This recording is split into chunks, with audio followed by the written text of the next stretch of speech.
Den her opgave, I nu skal høre om, den er lavet af Siham og Marie i faget Jeg skal være lærer.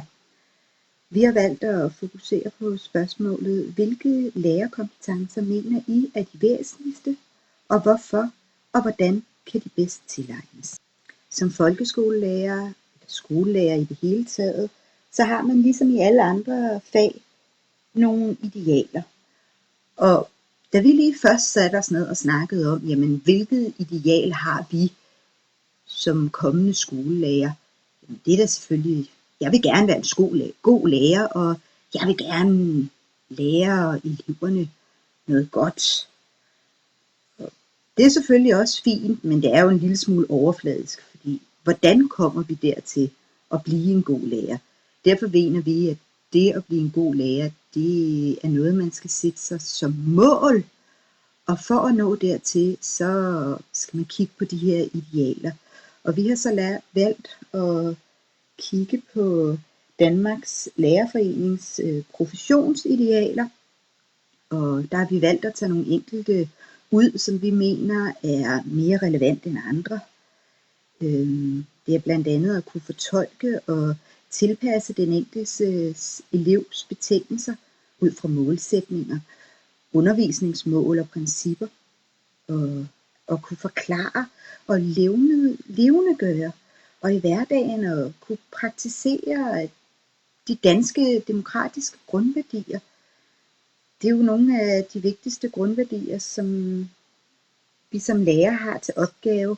Det er jo at indføre tanken om ligeværd og respekt for det enkelte menneske, og værdsættelse af menneskets individualitet og tanker om socialt og menneskeligt ansvar, principper om åndsfrihed og respekt for anderledes tænkende og fredelige løsninger af konflikter.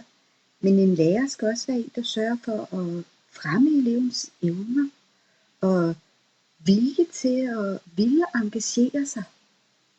Det er jo vigtigt som elev, at man gerne vil lære, fordi det er svært at skulle lære i folkeskolen, og hvis det så samtidig også er hårdt at lære og trist at lære, jamen så bliver det også endnu sværere at skulle lære de her ting.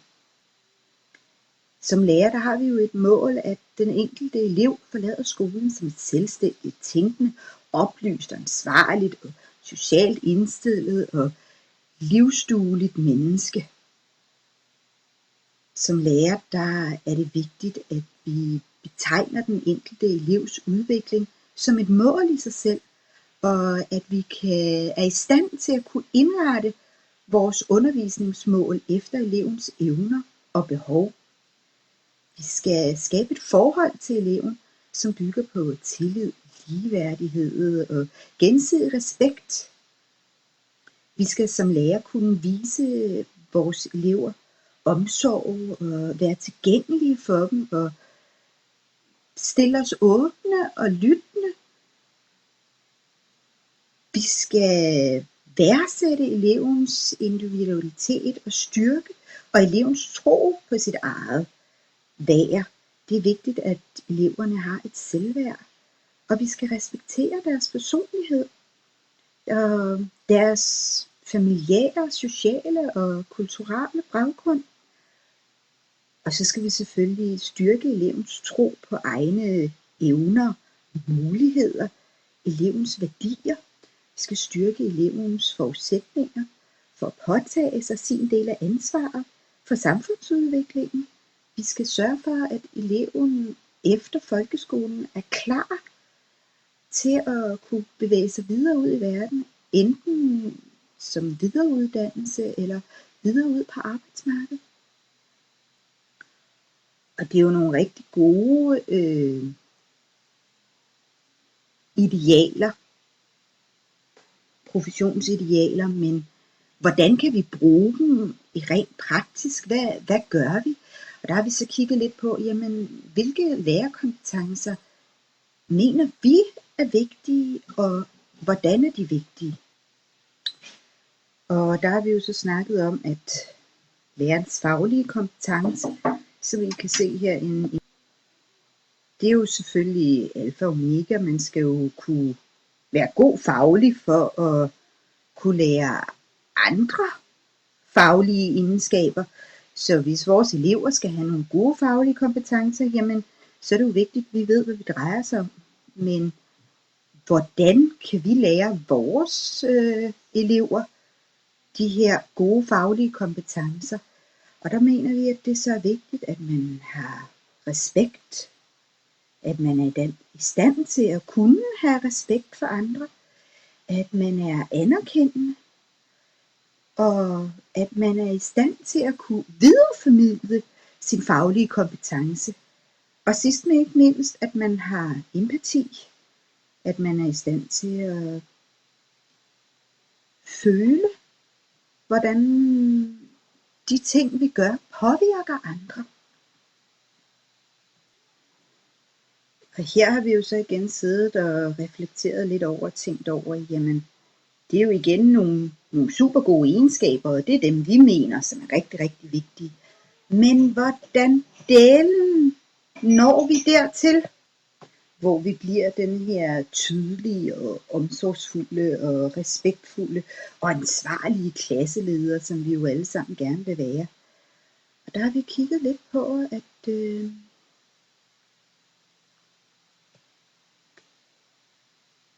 jeg ved ikke lige, hvad der skete. Jeg hoppede lige den forkerte vej i PowerPointen, men nu er jeg tilbage. Der har vi kigget lidt på relationer. Og der har vi så kigget lidt på, jamen, Daniel Stern, en amerikansk psykoanalytiker, han mener, han lever desværre ikke mere, at børns udvikling i høj grad var afhængig af de relationer, de indgik i, og de relationer, som børnene udvikles igennem. Og den teori, den støttes af en undersøgelse foretaget af DPU, som konkluderer, at lærerens evne til at skabe sociale relationer er mindst lige så vigtige som at have de faglige kvalifikationer i orden. Altså, de faglige kompetencer er vigtige, men relationerne er på sin vis lige så vigtige. Og vi mener måske så ovenikøbet lidt mere vigtige. Det vil vi komme ind på senere. Vi har så valgt her at tage et lille afsnit fra DPU's undersøgelse. Hvis vi vil øge indlæringen, så er en meget vigtig komponent at uddanne lærerne til at skabe gode relationer. Det er nogle ret præcise kvaliteter, der er afgørende. Det handler om at kunne vise tolerance, respekt, interesse og empati over for hver enkelt elev.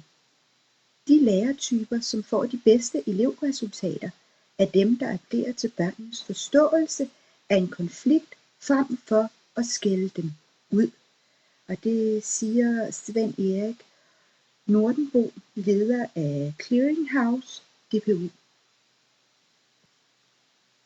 Så har vi valgt at kigge lidt på, jamen, de her brandgode kompetencer. Jamen, hvordan mener vi, de kan tilegnes? Og det mener vi først og fremmest selvfølgelig, jamen, vores faglige kompetence, den får vi igennem vores studie, hele vores lærerstudie. Det er der, vi lærer al fagligheden, og hvad det er, vi egentlig skal ud og undervise, og hvordan. Men det er jo så først i samarbejde med børnene, at vi lærer at omsætte den her teori, vi har fået i vores studie, op til praksis. Det er også derfor, at praktik igennem vores uddannelse er så super vigtig, så vi lige nuagtigt kan komme ud og afprøve alle de her teorier, vi har fået, og se, jamen, virker det egentlig? Så mener vi også, at gennem udvikling af vores egen personlighed og horisont og refleksioner samt erfaringer for undervisningen er også rigtig vigtige for at udvikle vores kompetencer. Og dialog med kollegaerne, når vi så er ude på skolerne, Det er også rigtig, rigtig vigtigt, fordi jamen, vi får en viden for andre, som vi kan bruge, og vi er også i stand til at kunne give vores viden videre til andre. Ydermere, jamen, så er at deltage i efteruddannelse, det vil gavne eleven, læreren. Gennem vores relationer til børnene, så videreudvikler vi også vores kompetencer hele tiden, fordi børnene kræver noget forskelligt, og på den måde så lærer vi også at give noget forskelligt. Og ved at danne vores egen refleksioner af erfaringer med undervisningen, så danner vi også nogle kompetencer. Og efter så, at vi har lavet den her opgave og er kommet til slutningen, så har vi jo siddet og snakket lidt frem og tilbage. Jamen, hvad er det så, som er bare så vigtigt? Hvad er det for nogle kompetencer, som vi allerhelst vil have? Hvad er den væsentligste kompetence? Og der har vi så siddet og snakket om, jamen det er klart, at den faglige viden, den kan vi ikke være foruden. Og det er en super vigtig kompetence, men vi er dog blevet enige om, at den er mindre vigtig i forhold til, om lærerne er i stand til at videreformidle den her viden til eleverne. For er læreren ikke det, jamen så kan man jo være nok så dygtig, hvis ikke man er i stand til at lære andre det. Og derfor så mener vi, at den væsentligste lærerkompetence, det må være at kunne skabe relationer til børnene. For ved at kunne skabe de her relationer, jamen så er det jo lige nuagtigt, kan vi skabe en god relation til barnet, så er vi i stand til at møde barnet med empati. Vi er i stand til at være tydelig, omsorgsfuld og respektfuld. Og på den måde så bliver vi den her gode klasseleder, som vi jo alle sammen gerne vil være. Så der mener vi simpelthen, at relationer, det må være alfa og omega. Hvis ikke vi er i stand til at skabe relationer, så er vi heller ikke i stand til at kunne lære eleverne den faglige viden, som vi selvfølgelig får på vores studie, som vi er i gang med at tilegne os her på vores studie. Og derfra så vil vi gå videre over til vores litteraturliste. Vi har i den her opgave brugt en bog af Elsebeth Jensen, Klasseledelse, nye forståelser og handlemuligheder. Den er årgang 2009, og det er kapitel 5, som vi har koncentreret os om. Og derefter så har vi så brugt Dansk Lærerforenings professionsideal. Og med det så vil jeg gerne sige tak herfra.